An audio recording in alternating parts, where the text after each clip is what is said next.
se eliminaron del cristianismo. Lo pondré un tanto diferente. Son fiestas judías, pero no son solo judías, son fiestas bíblicas. Pero Dios dice en Levítico, Él las llama mis fiestas. Así que son fiestas de Dios. ¿Y por qué las fiestas judías, bíblicas y de Dios se eliminaron del cristianismo? Es una pregunta para reflexionar. Y solo hay una persona que se beneficia porque éstas se eliminen. Sí, como lo vas a descubrir claramente, muestran lo que pasará en los tiempos finales en código misterioso, tal como las primeras fiestas, que son fiestas de Dios, muestran la primera venida de Jesús. Las últimas fiestas muestran el regreso de Jesús. ¿Quién se beneficia por mantener a los creyentes ignorantes?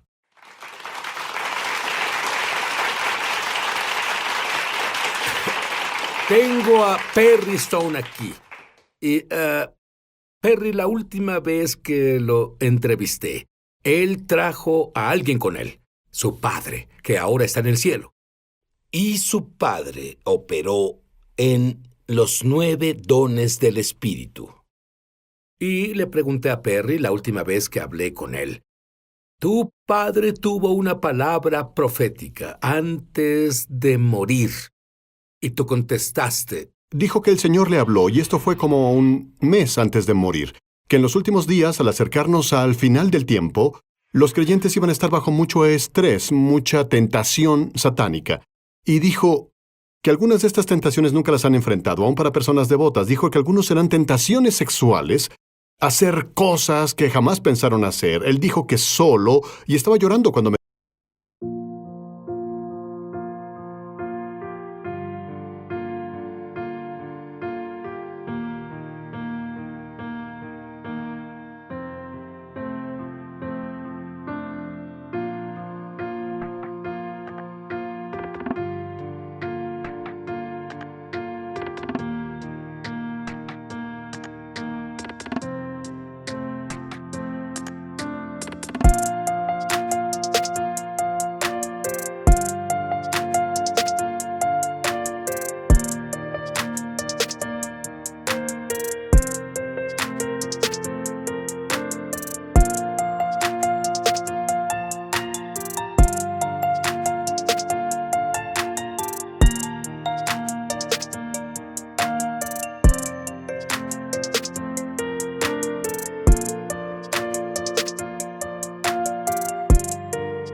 dijo esto. Él dijo, por favor, diles que el Señor dijo que tienen que orar excesivamente en el Espíritu Santo.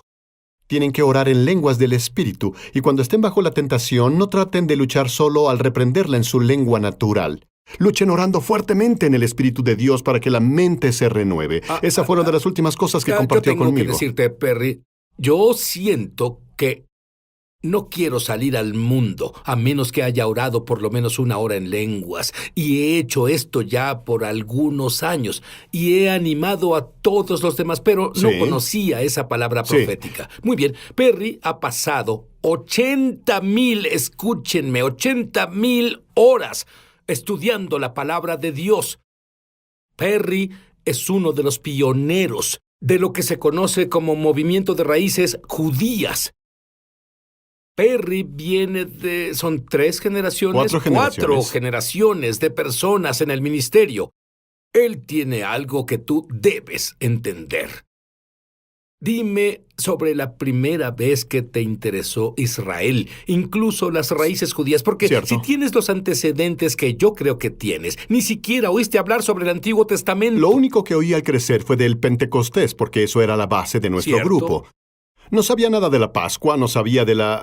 tal vez no sabía de pan sin levadura hasta que tenía 20. Y lo que me provocó fue ir de viaje a Israel, el primer viaje que hice.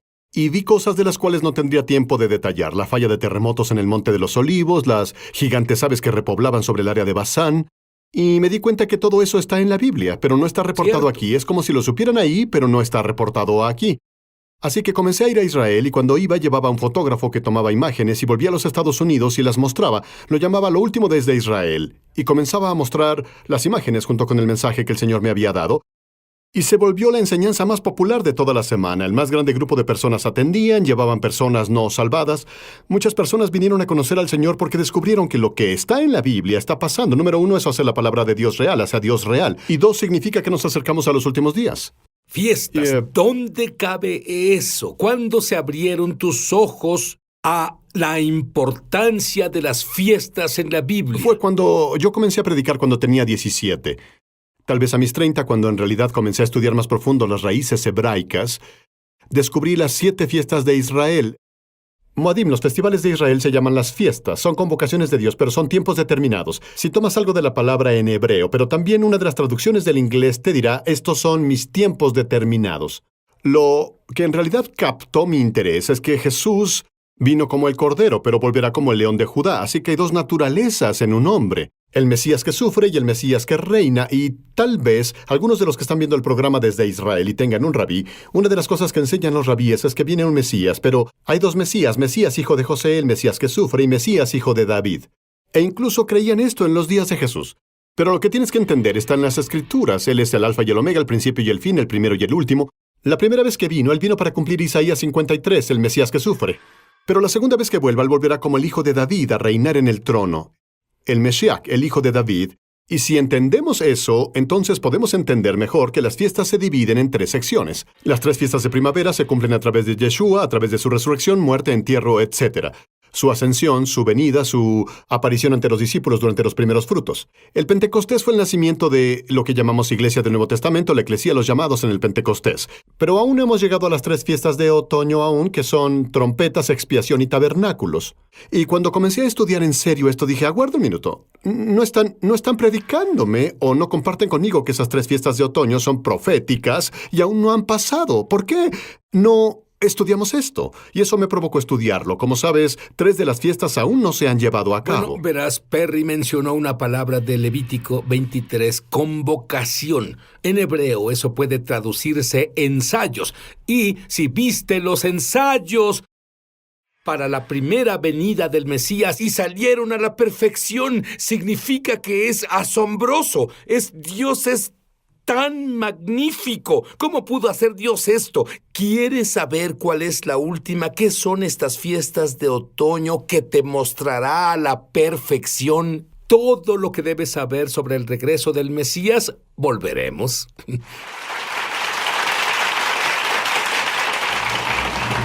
Ya volvemos a Es Sobrenatural. Muchos televidentes han dado testimonio de milagros, señales y maravillas, y también de sanaciones como resultado de ver Es Sobrenatural. Mientras veía un programa reciente, Sid estaba enseñando sobre el bautismo del Espíritu Santo. Seguí cada instrucción que él dio y luego dijo, ahora habla. Y cuando hablé recibí el don de hablar en lenguas. Gracias, Sid, por hacer que sea tan fácil. Ahora estoy orando en el Espíritu por 1 hora al día como dijiste que debíamos hacer. ¿Qué diferencia hace eso? Descubrí que tenía un tumor de 18 centímetros en el ovario y tenía que pasar por cirugía. El doctor me dijo que no podían descartar que tuviera cáncer. Comencé a escuchar tu CD de Ríos de Sanidad todas las mañanas y todas las noches proclamando el poder sanador de Dios. ¿Y quién diría? Cuando me hicieron la cirugía, el doctor dijo que no tenía cáncer. Sabía que estaba sana del todo. Si tú has sido tocado de alguna forma viendo Es Sobrenatural, compártenos tu testimonio en www.esobrenatural.com. Estamos de regreso a su programa Es Sobrenatural.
Hola, Sid Roth aquí con Perry Stone. Y Perry, muchos cristianos dicen, no sé sobre estudiar esas fiestas porque mi Biblia dice que ya no estoy bajo la ley. ¿Qué les dirías a ellos? Sí, bueno, hablamos de esto antes, como en el Torah, 5 libros de Moisés. Tienes lo que se llama la ley de Dios, ley ceremonial, de sacrificio y moral. La ley de sacrificio, donde los sacrificios, las ovejas, los toros, los carneros, las palomas, que Cristo cumplió esa ley. Él se volvió el sacrificio final, así que no hay más sacrificios de animales. Y de eso habla el Nuevo Testamento. Y cuando hablamos sobre la ley de Dios, cuando se trata de, digamos, la ley moral, es el carácter de Dios. Es qué quiere Dios que viva su pueblo. Y tienes estas leyes en el Torah, que por cierto también están en el Nuevo Testamento. Puedo mostrarte en el Nuevo Testamento. No matarás, honrarás a tu padre y madre, no cometerás adulterio ni fornicación. Estas escrituras que llamamos los mandamientos están ahí. Pero hay una clave. En el Nuevo Pacto operan en amor. Significa que Dios te dice, si tú amas a tu prójimo como a ti mismo, no robarás, no cometerás adulterio, no codiciarás. Si amas a Dios con todo tu corazón, vas a obedecer estos mandamientos de adorar a Dios, manteniendo el Sabbat para adorarlo y así, sin tomar su nombre en vano. Y el hecho está en el Nuevo Pacto. El único cambio que hay es que operamos desde el amor. Significa que si amas a las personas, si amas a Dios, seguiremos su palabra. Será una cosa automática porque Él cambió nuestro corazón para seguir sus mandamientos y su palabra. Has encontrado maravillosas perlas en el único libro. Óyeme, la única Biblia que la primera iglesia tenía es lo que llamamos el Antiguo Testamento. Y de esa Biblia, ellos funcionaban en realidad muy bien. Pero hablamos de las lunas ensangrentadas y esto nos da conocimiento del tiempo de lo que le pasa al planeta Tierra. Bueno, varios años atrás, de hecho fue en los 90, comencé a estudiar el verso, que es muy complicado, en el sentido de cómo lo interpretas. El sol se convertirá en tinieblas y la luna en sangre antes de que venga el gran y terrible día del Señor. ¿Cierto? En los 60, cuando fue el aterrizaje lunar, una mujer de la iglesia de mi papá dijo, es esta profecía, se cumple, los rusos irán a la luna, los americanos van a ir a la luna, se van a matar entre ellos y será... No sé si has escuchado esa teoría. Pensé, vamos, ¿cómo se matarán entre ellos? Cuando ondeas una espada tienes que ondearla. Serían tan lentos que el otro podría esquivarla. Si tú lanzas una bomba, por favor, solo seguía pensando, esto no tiene sentido. ¿Y qué hice? Lo estudié desde una perspectiva rabínica. Y en la perspectiva rabínica, el eclipse lunar y eclipse solar, un eclipse solar es cuando la luna se ve naranja o se ve sangre, son señales. Por ejemplo, un eclipse lunar, esto es algo que debes entender, no solo lo estamos inventando. Los rabinos en verdad siguieron esto por cientos de años y notaron que durante la duración de ciertos eclipses solares, cosas pasan en el mundo. Por ejemplo, vienen los terremotos, vienen las hambrunas o guerras globales vienen. Los judíos descubrieron que cuando la luna se pone roja, si pasa en un día de fiesta mayor, esta es la clave, no solo es lo que decimos, la luna volviéndose sangre o un eclipse lunar. Cuando pasa en días festivos a través de la historia, algo significativo pasa, algo entre 12 y 48 meses después al pueblo judío. Por ejemplo, tienes una serie de eclipses lunares que han pasado en las fiestas de primavera y en las de otoño, en días festivos específicos, unas 7 veces a través de la historia, y cada vez se relaciona con la ciudad de Jerusalén, se relaciona con la vez que Colón descubrió América, se relaciona a un tiempo profético. En realidad, un tiempo muy importante. Significativo, y quise escribir esto para tener un exacto, para los que están viendo. Los siguientes que vienen, que son en días festivos, serán el primer día de Pascua, abril 15, 2014, el primer día de Tabernáculos, octubre 8, 2014. Este es un eclipse lunar completo. Luego, el primer día de Pascua, abril 4 de 2015. El primer día de Tabernáculos, septiembre 28, 2015. Y, de nuevo, desde una perspectiva rabínica, muchos de los judíos que nos ven tienen rabinos que pueden verificar esto. Las lunas de sangre son una mala señal para Israel. Se consideran un presagio de problemas para Israel.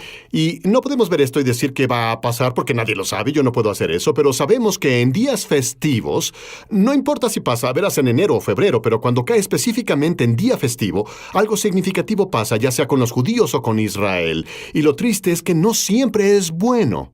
Y es cuando el libro de Joel y el libro de Hechos, Joel 2 y Hechos 2, el sol se convertirá en tinieblas y la luna en sangre antes de que venga el gran y terrible día del Señor. Muchos estudiosos lo interpretan, el gran y terrible día del Señor, hablando de días de tribulación. Estas son lunas de sangre que pasan antes del periodo de tribulación. Y nosotros, claro, no estamos en el periodo de tribulación aún, por supuesto, de acuerdo con lo que veo, porque tú sabes, proféticamente. Bueno, yo veo estas 80,000 horas de investigación, entendimiento de las raíces hebraicas. Verás, no tenía que ser explicado en el Nuevo Pacto, en el Nuevo Testamento y el Antiguo Testamento. Todos entendían estas cosas. Perry, ¿entenderías? Y, bueno, esto es un estudio que hicimos. Me pareció intrigante que, por ejemplo, cuando Satanás fue tras Jesús, normalmente iba tras él con una gran multitud de personas a quienes no les agradaba. En Pascua, en Jerusalén, en el libro de Hechos, por ejemplo, durante Pascua, ¿quién fue decapitado? Santiago fue decapitado y a Pedro lo iban a decapitar después de Pascua. Y cuando tienes un apóstol asesinado antes de Pascua, otro sufrirá un atentado después de la Pascua. Y comencé a darme cuenta de que cuando ves el Nuevo Testamento en el libro de Hechos, hay tal vez de 6 a 8 ejemplos que pueden mostrar que los peores ataques contra Cristo o contra los apóstoles pasaron durante el tiempo de las fiestas. Y creo que hay varias razones para eso. Número 1, Jerusalén fue el sitio de redención. Y te daré una clave que es muy poderosa que el Señor me dio y la escribí en un pedazo de papel, la vi ayer. La razón por la que Satanás quiere Jerusalén es porque quiere apoderarse del sitio de redención. Quiere apoderarse de la tierra donde la redención sucedió y poseerla y reclamarla para él. Y no podrá hacer eso, pero va a hacer un intento.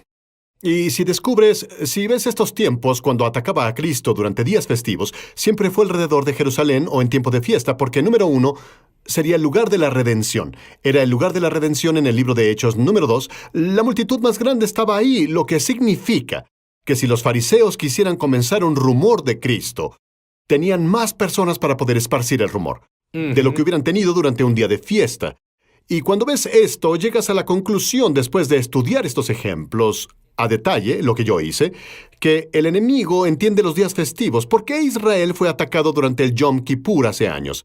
La guerra del Yom Kippur, cuando los sirios vinieron a atacar Israel durante el tiempo en que los hombres judíos estaban en ayuno y en las sinagogas. ¿Cierto? ¿Por qué Yom Kippur? Y en otras palabras, debemos entender que si Satanás ve las fiestas como algo significativo, de seguro debemos entender lo que representan. Bueno, no solo entender lo que representan, porque él dijo, estas son mis fiestas, y en hebreo la palabra para fiesta es estos son mis compromisos, y muchos descubrieron que cuando adoras a Dios en sus fiestas hay una clase de portal, un asombroso portal al cielo, donde la gloria de Dios puede caer sobre ti, los ángeles pueden subir y bajar la escalera. Dime un poco sobre lo que has averiguado de las fiestas de la segunda venida. Bueno, una de las cosas que amo primero que nada es mostrar a las personas que en las 7 fiestas hay 3 a las que todo hombre debe asistir: Pascua, Pentecostés y Tabernáculos. Ahora ve lo significativo que es. Pascua, el énfasis es la sangre del Cordero. Es tu redención. Nadie puede ser salvado por ti. Tú tienes que presentarte solo ante el Señor para tu salvación.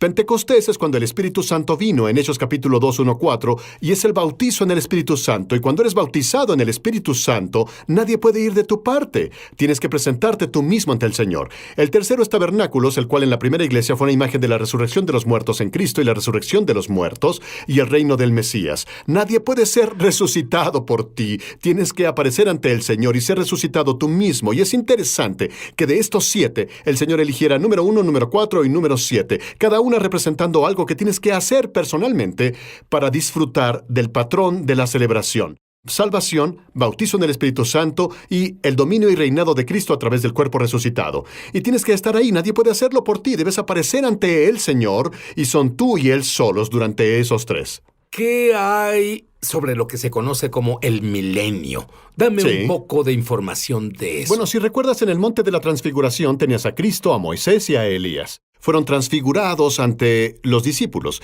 Pedro estaba emocionado con esto. Esto parece suceder durante la fiesta de tabernáculos porque Pedro dice, construyamos 3 tabernáculos, pero en realidad son 3 enramadas. Y sabemos que tabernáculos es cuando los judíos construyeron una enramada de diferentes hojas y cosas, y ellos vivieron afuera.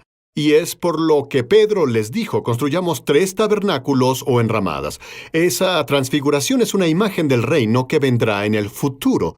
y en el reino milenario. Lo que pasa es esto. ¿Sabes que Tabernáculos es la fiesta en la que los judíos y gentiles se unen? Aún en Israel es una enorme celebración. Celebran juntos, casi como una familia. Y así, este es el patrón. Jesús es crucificado en Pascua, en la tumba el pan sin levadura se ve vivo por sus discípulos en los primeros frutos. Luego la iglesia nace en Pentecostés y seguimos, si puedo decirlo, aún vivimos proféticamente en Pentecostés. Vivimos en la era de la iglesia. Vivimos en la dispensación del Espíritu Santo ahora. Pero nos acercamos a las trompetas. Trompetas es una imagen del arrebatamiento, la reunión de todos los santos, la resurrección de los muertos en Cristo. Seguido del arrebatamiento viene la tribulación, que es el día de expiación, porque la expiación sigue a las trompetas 10 días después. Y es el momento cuando Israel fue juzgado por el Señor, ya sea que fueron liberados o fueron juzgados, dependiendo de la condición espiritual. Pero después de que termine la tribulación, entramos en el reino milenario en Apocalipsis capítulo 20, y el reino milenario de Cristo es un reino de 1000 años, y eso se describe por la fiesta de los tabernáculos, cuando estamos con Él. Y en realidad los tabernáculos es, como sabes, sí, es la época de la alegría, una época de regocijo, es la última fiesta para presentar la lluvia, orando por la cosecha venidera, orando porque venga la época de lluvias. La fiesta de nuestro gozo. Absolutamente, fue un tiempo ¿qué tal alegre. celebrar un compromiso con Dios, con alegría sobrenatural? Sí. Es más, tú, verás, bueno, una de las cosas que encuentro asombrosa es que muchos musulmanes ya tienen sueños y visiones de Dios. Y tú dijiste que estamos en el Pentecostés ahora, que habla sobre sueños y visiones Absolutamente. de Dios. Y yo te otorgo eso. Hemos sido contactados por individuos que han sido musulmanes, que simplemente sintieron hambre de Dios. Sintieron hambre de Dios. Debe haber algo más. Y lo raro es que si eres un musulmán y estás viendo, Dios te visitará, Jesús te visitará en un sueño. Ha pasado a miles y sí, está pasando más y más. Recibimos emails constantemente de persas, iraquíes y personas en Egipto, y todo lo que hacen es orar y decir: Señor, si eres real, muéstrame. Y lo asombroso es que te lo digo, que Jesucristo se les aparece, literalmente se les aparece y les dice quién es. Pero no solo musulmanes, también judíos. Judíos ortodoxos tienen sueños y visiones, pero Perry, puedes imaginar el entrenamiento que un rabí ortodoxo tiene. Luego tiene una revelación de que la vieja revelación de, en vez de 2 Mesías, Mesías ben José y Mesías ben David, un Mesías, 2 apariciones, y luego volverse un maestro. Bueno, te preguntaré esto. Quiero que medites esto. La persona judía que ha cruzado tu camino no es un accidente. Debes amar a esta persona judía para salvación. Judíos y musulmanes, uno en el Mesías, uno en Yeshua. La oración ahora es: Dios, muéstrame la verdad sobre Jesús. Yo quiero experimentar tu presencia. Ora eso. Porque el día que lo busques con todo el corazón, en ese día te prometo, será encontrado. Amén. Ahora mismo, ni siquiera esperes a que salgamos del aire. Ahora mismo, muéstrame la verdad. Si sabes que Dios te dio todo, si tienes todo y no conoces a Dios, no tienes nada. Amén.